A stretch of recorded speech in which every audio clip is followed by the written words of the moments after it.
নমস্কার বন্ধুরা, welcome to এসটিউনিক sports. বন্ধুরা, এই ভিডিওতে আমরা কথা বলবো বেশ কিছু ট্রান্সফার নিউজ নিয়ে। ইস্ট বেঙ্গল কিন্তু পুরাতন টার্গেটের প্লেয়ারকে নিতে চলেছে, তাকে নিয়ে আপডেট শেয়ার করার রয়েছে। বিদেশি প্লেয়ারদের নিয়ে আপডেট শেয়ার করার সাথে সাথে জাতীয় দল নিয়েও কথা বলার রয়েছে এই ভিডিওতে। তাই ভিডিও শুরু করার আগে একটাই রিকোয়েস্ট, চ্যানেলে যারা প্রথমবারের জন্য এসেছো মনে করে চ্যানেলটাকে সাবস্ক্রাইব করে নিও। অনেকেই ভিডিও দেখছো হয়তো সাবস্ক্রাইব করতে ভুলে যাচ্ছ, সকলে একটু সাবস্ক্রাইব করে সাপোর্ট করো, তাহলে প্রিয় দলের খেলার সমস্ত আপডেট তোমরা এখানে পেয়ে যাবে। তো প্রথমেই যদি আমরা কথা বলি একটুখানি ইস্ট বেঙ্গলকে নিয়ে, তো ইস্ট বেঙ্গল কিন্তু অফিসিয়ালি 3 বিদেশি প্লেয়ারকে বিদায় জানিয়ে দিয়েছে এবং তার অনেক দিন আগেই বলতে গেলে ক্যাপ্টেন ক্লেটন সিলভাকেও বিদায় জানিয়ে দিয়েছে। তো 4 বিদেশিকে কিন্তু ইস্ট বেঙ্গল ছেড়ে দিয়েছে, কিন্তু ইস্ট বেঙ্গলের কাছে এখনও অনেকজন বিদেশি প্লেয়ার রয়েছে। তার মধ্যে 2জন ইনজিওর্ড বিদেশি রয়েছে এবং 2জন কন্ট্রাক্টেড প্লেয়ার রয়েছে। তো সেই 4 বিদেশির কি হবে? দেখো, ডিমিকে ছাড়া এই মুহূর্ত পর্যন্ত যাচ্ছে না, ডিমি এখনও পর্যন্ত রয়েছে। কিন্তু সাউলকে নিয়ে অনেকে জিজ্ঞাসা করছিল যে 3 বিদেশিকে ছাড়া হলো, তাহলে সাউলকে কেন ছাড়া হলো না?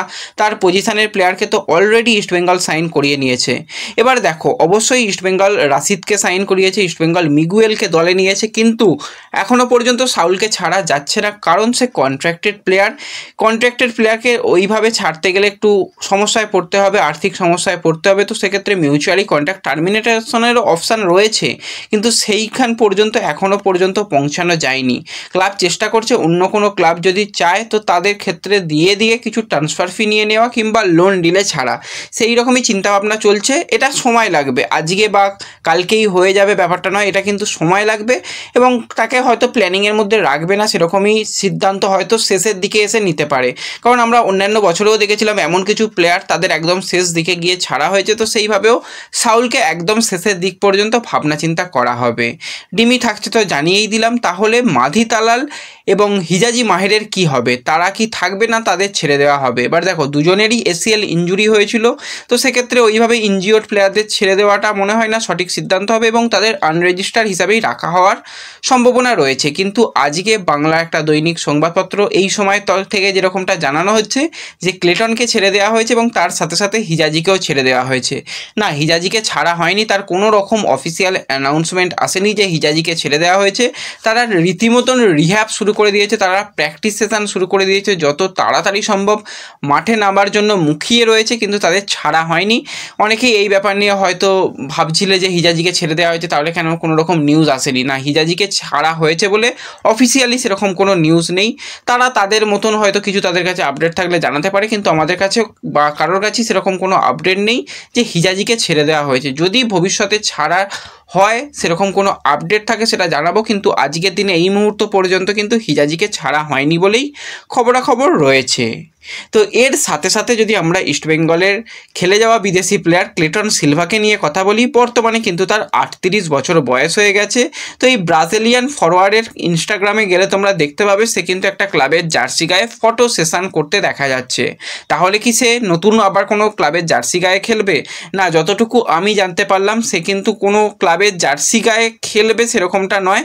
সে কিন্তু এরিনা CS23 তাদের ব্রাজিলের একটা একাডেমি, সেই একাডেমির সঙ্গে যুক্ত রয়েছে। সেখানে ইউথ প্লেয়ারদের কিন্তু ডেভেলপমেন্টের কাজ চলে, সেখানেই হয়তো কোনো একটা পদে তাকে নেওয়া হবে, সেই কারণেই হয়তো ফটো সেশন। এবং সেখানে এই এরিনা CS23 তরফ থেকেও সেরকমটাই জানা যাচ্ছে, কিন্তু এখনও পর্যন্ত যে সে অন্য কোনো ক্লাবে সাইন করেছে সেরকমটা নয়। সে হয়তো সেই একাডেমির দায়িত্বই পালন করবে এবং যেই বয়স সেখান থেকে 38 বছরে আর হয়তো ফুটবল কেরিয়ারকে কন্টিনিউ নাও করতে পারে, এবার ব্রাজিলের কোনো লোকাল টুর্নামেন্টেও খেলতে পারে, সেটা হওয়ার সম্ভাবনা রয়েছে। কিন্তু টপ টায়ার লিগে খেলার সম্ভাবনা ব্রাজিলের বা যে কোনো দেশের নেই বললেই চলে।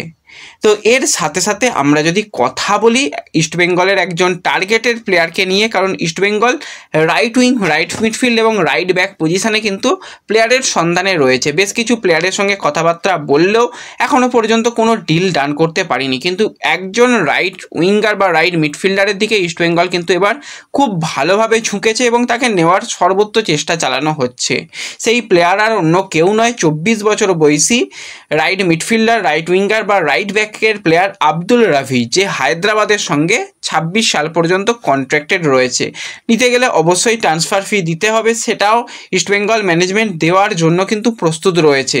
এবার হায়দ্রাবাদের সঙ্গে কথাবার্তা কিন্তু চালানো হচ্ছে। রফি সে নিজে খেলতে আসতে চায় ইস্টবেঙ্গলে, পার্সোনাল টার্ম তো এগ্রিড রয়েছে অনেক দিন ধরেই, শুধুমাত্র ওই ট্রান্সফার ফি নেগোসিয়েশন চলছে। যদি সব কিছু ঠিকঠাক হয়ে যায়, যদি ঠিকঠাক ট্রান্সফার ফি হায়দ্রাবাদ ডিম্যান্ড করে, তো সেক্ষেত্রে ইস্টবেঙ্গল পে করে আব্দুল রবিকে নেওয়ার জন্য চেষ্টা চালাচ্ছে। কারণ রাইট মিডফিল্ড, রাইট ব্যাক এবং রাইট উইং পজিশানে কিন্তু অবশ্যই ডেফিনেটলি আব্দুল রবি কিন্তু একটা বেটার অপশান হবে ইস্টবেঙ্গলের জন্য। তো কথাবার্তা তো চলছে, এটুকুই আপডেট। সিগনেচার হয়তো খুব তাড়াতাড়ি করে ফেলতে পারবে, হয়ে গেলে তোমাদের অবশ্যই জানিয়ে দেব। এবং এর সাথে সাথে যদি আমরা একজন প্লেয়ারকে নিয়ে কথা বলি, তাকে নিয়ে অনেক রকম কথাবার্তা হচ্ছে যে 31 বছর বয়সী অস্ট্রেলিয়ান উইঙ্গার রায়ান উইলিয়ামস যে বেঙ্গালুরুর সঙ্গে যুক্ত রয়েছে, সেই রায়ান উইলিয়ামস কি ইন্ডিয়া টিমের হয়ে খেলবে? সে কি পাসপোর্টের জন্য আবেদন করেছে? এরকমটা কালকে খেলনাওয়ের তরফ থেকে আশিস নাকি জানিয়েছে যে সে পাসপোর্টের জন্য চেষ্টা চালাচ্ছে। দেখো, চেষ্টা চালাচ্ছে আর খেলবে, দুটোর মধ্যে বহু তফাৎ। কারণ ওসিআই প্লেয়ারের রুলস তো এখনও আমাদের এখানে নেই। চেষ্টা চালানো হচ্ছে যাতে ওসিআই প্লেয়ারদের খেলানো যায়, এবং তাকে ইন্ডিয়ান পাসপোর্ট নেওয়ার জন্য সে আগ্রহী, কারণ তার ইন্ডিয়ান সিটিজেন মানে অরিজিনশিপ সে প্লেয়ার। তো অবশ্যই ভালো হবে যদি সে খেলতে পারে, তাকে যদি খেলাতে পারে। আজকে তো কল্যাণ ছবে একটা প্রেস মিটিং করার কথা রয়েছে, সেখানে হয়তো মানালোর ওকে থ্যাংক ইউ জানানোর জন্যই হয়তো এই আজকে প্রেস মিটিংটা। কারণ নতুন কোচ তো এখনও সিদ্ধান্ত হয়নি, বিদেশি কোচের দিকেই কিছুটা ঝুঁকে রয়েছে। খালেদ জামিলের ব্যাপার অনেকে বলছিলেন না, সেরকম কিছু নয়, সেরকম কোনো আপডেট নেই যে খালেদ জামিলকে কোচ হিসাবে ভাবছে। আজকে কিছু তো একটা হয়তো অ্যানাউন্সমেন্ট আসবে, সেই দিকে আমাদের অবশ্যই নজর থাকবে। আর রায়ানের ব্যাপারটা এই মুহূর্তে দাঁড়িয়ে এখনও পর্যন্ত সত্যতা তার কিছু নেই যে সে জাতীয় দলের হয়ে খেলবে। দেখা যাক, সে আগে পাসপোর্ট নিক, সমস্ত পেপার ওয়ার্ক ঠিকঠাক হোক, তারপর নিয়ম আসুক, তারপর তো খেলা না খেলা পরের অনেক দূরের ব্যাপার। সে হতে হতে এখনও অনেক সময়ই বেরিয়ে যাবে। তো ব্যাস, এই ভিডিওতে এই আপডেটগুলোই দেওয়ার ছিল। ভিডিও ভালো লাগলে অবশ্যই লাইক শেয়ার করে দিও। দেখা হবে পরবর্তী ভিডিওতে। ধন্যবাদ।